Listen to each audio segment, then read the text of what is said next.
मयूरभंज जिला करंजिया ब्लॉक अंतर्गत मंडुआ ग्रामर रमाकांत पात्र बयस तांकर 48 वर्ष। परिवार कहिले गोटे पुओ राजू एवं तांक स्त्री। अति छोट परिवार।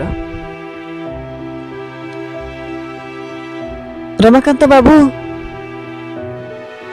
प्रभु श्री जगन्नाथंकर जड़े बड़ भक्त। रमाकांत बाबू प्रत्येक दिन प्रभु श्री जगन्नाथ को गोटे दीप एवं गोटे धूप सबुदिन संध्यारे जालती। रमाकांत बाबूंकर पुओ गाँ विद्यालय रे पाठ पढ़ती। सेदिन थिला माँ सरस्वती भसाणी। पुओ जिद कला माँ सरस्वती भसाण करने से विद्यालय को जीव। पुओर आग्रह पुओर जिद ए सब को मना करी न पारी रमाकांत बाबू तांको पुओ को विद्यालय को पठे देले। हेले माँ सरस्वती भसाणी रमाकांत बाबू पुओ राजू को जीवन रे आनीदेव गोटे एते बड़ विपद ए कथा को केबे भी स्वप्न सुधा भावी नथिले रमाकांत बाबू। रमाकांत बाबू को पुओ राजू विद्यालय रे पहुंचला परे सांग मानक सहित माँ सरस्वती को भसाण करिया पाई सब किछि जगाड़ जंत्रणा रे लागी पड़िले एवं अन्य सांग माने समस्ते मिसिकी से माने साउंड मध्य आनिले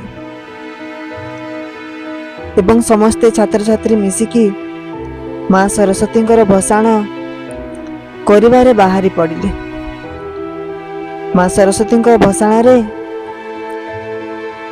समस्ते नाच गीत रे पूरापूरी झुमी गले। या भितरे रमाकांत बाबूंकर पुओ राजू मध्य नाच गीत रे झुमी गले। अल्प समय मध्य से माने नई पाखरे पहुंची गले।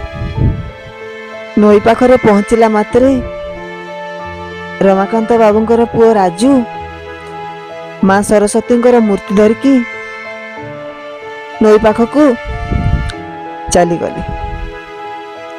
नई धारे धारे अनेक छोट बड़ पत्थर थिला एवं नई मध्य मध्य अनेक छोट बड़ पत्थर थिला। रमाकांत बाबूंकर पुओ राजू ठीक मझी नदी पर्यंत पहुंची थांती। पत्थर रे राजूंकर मुंड माड़ हो गला जो थिरे से पूरापूरी बेहोश हो गले एवं से पूरा पानी भितर की पड़ी गले। सांगे सांगे राजू को देहरे नाकरे मुहरे पानी भर्ती हो गला। अन्य सांग माने राजू को उठे आनी ऊपर को समस्ते भय केवल थरु थांती। ठीक ए समय रे शिक्षक मध्य ए दुर्घटना विषय रे सुनिले। से मध्य सांगे सांगे नई पाख को पहुंची आसिले एवं रमाकांत बाबू को मध्य जणै देले। रमाकांत बाबू ए सब घटना शुणिकी सांगे सांगे पुओ को निकट को पहुंची आसिले एवं पुओ को लेकिन हॉस्पिटल ले पहुंचिले। ପୁଅକୁ ଏମିତି ଅବସ୍ଥାରେ ଦେଖିକି ରମାକାନ୍ତ ବାବୁ ପୁରାପୁରି ଡରି ଯାଇଥିଲେ ଏବଂ ଡାକ୍ତରଙ୍କ ପାଖରୁ ସବୁ ସତ କଥା ଶୁଣିଲା ପରେ ସେ ପୁରା ବିଚଳିତ ହେଇଗଲେ।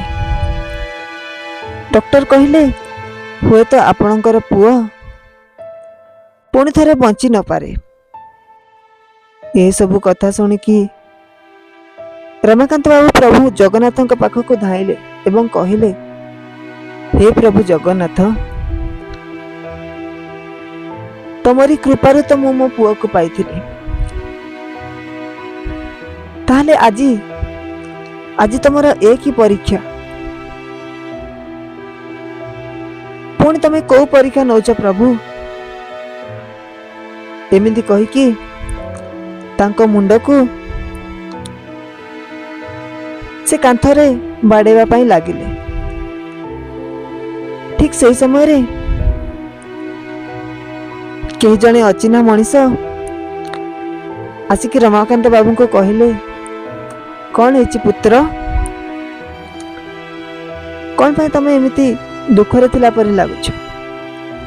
ରମାକାନ୍ତ ବାବୁ ସେ ଅଚିହ୍ନା ଲୋକଟିକୁ ସବୁ କଥା କହିଲେ। ରମାକାନ୍ତ ବାବୁଙ୍କ ସବୁ କଥା ଶୁଣି ସାରିଲା ପରେ ସେ ଅଚିହ୍ନା ଲୋକଟି କହିଲେ, ତମେ ଜମା ବି ବ୍ୟସ୍ତ ହୁଅନି, ଉପରେ ସେଇ ଜଗନ୍ନାଥ ଠାକୁର ଅଛନ୍ତି, ସେ ସବୁ କିଛି ଠିକ କରିଦେବେ। ତାଙ୍କ ଉପରେ ତମର ସେତିକି ଭରସା ଅଛି ତ? ରମାକାନ୍ତ ବାବୁ କହିଲେ, ମୋର ତ ଭରସା ଅଛି। ଏତିକି ଭରସା ଅଛି ଯେ ମୋ ପୁଅକୁ ପ୍ରଭୁ ଶ୍ରୀ ଜଗନ୍ନାଥ ନିଶ୍ଚୟ ମୋ ପାଖକୁ ଫେରେଇ ଦେବେ। ମୋ ପୁଅର କିଛି ବି ହବନି। ଅଚିହ୍ନା ଲୋକଟି କହିଲା, ତାହେଲେ ତମେ ଏତେ ବ୍ୟସ୍ତ କାହିଁକି ହଉଛ? ତମେ ଯାଅ, ପୁଅଙ୍କର ଭଲ ଭାବରେ ଚିକିତ୍ସା କର। ଏ କଥା ଶୁଣି ସାରିଲା ପରେ ରମାକାନ୍ତ ବାବୁ ସେଠାରୁ ଚାଲି ଆସିଲେ ଏବଂ ଦେଖିଲେ ପୁଅ ତାଙ୍କର ପୁରାପୁରି ସୁସ୍ଥ ହୋଇଛି। କେବଳ ମୁଣ୍ଡରେ ଜୋରରେ କେବଳ ଗୋଟିଏ ଆଘାତ ଲାଗିଛି। ରମାକାନ୍ତ ବାବୁ ଏ ଆଶ୍ଚର୍ଯ୍ୟ ଦେଖିଲା ପରେ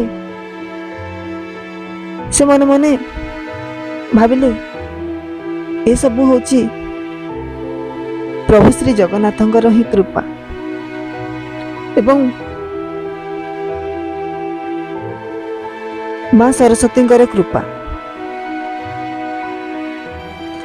ଏଇ ଥିଲା ରମାକାନ୍ତ ବାବୁ ଏବଂ ରାଜୁଙ୍କର ଜୀବନରେ ଘଟି ଯାଇଥିବା ଅତୀତର ଗୋଟିଏ ଛୋଟିଆ ଅନୁଭୂତି। ଆପଣମାନଙ୍କୁ କେମିତି ଲାଗିଲା ନିଶ୍ଚୟ ଆମକୁ କମେଣ୍ଟ ମାଧ୍ୟମରେ ଲେଖିକି ଜଣାନ୍ତୁ। ଯଦି ଆପଣମାନଙ୍କର ବି ଯଦି ଏମିତି କିଛି ବି ମା ସରସ୍ୱତୀ ପୂଜାର କିମ୍ବା ପ୍ରଭୁ ଶ୍ରୀ ଜଗନ୍ନାଥଙ୍କର ସହିତ ବିତି ଯାଇଥିବା ଏମିତି କିଛି ଅନୁଭୂତି ଥାଏ, ତାହେଲେ ଆମକୁ କମେଣ୍ଟ ମାଧ୍ୟମରେ ନିଶ୍ଚୟ ଜଣାନ୍ତୁ। ରହୁଛି, ଦେଖାହବ ଆଉ ଗୋଟିଏ ନୂଆ ଅନୁଭୂତି ନେଇକି। ଜୟ ଜଗନ୍ନାଥ।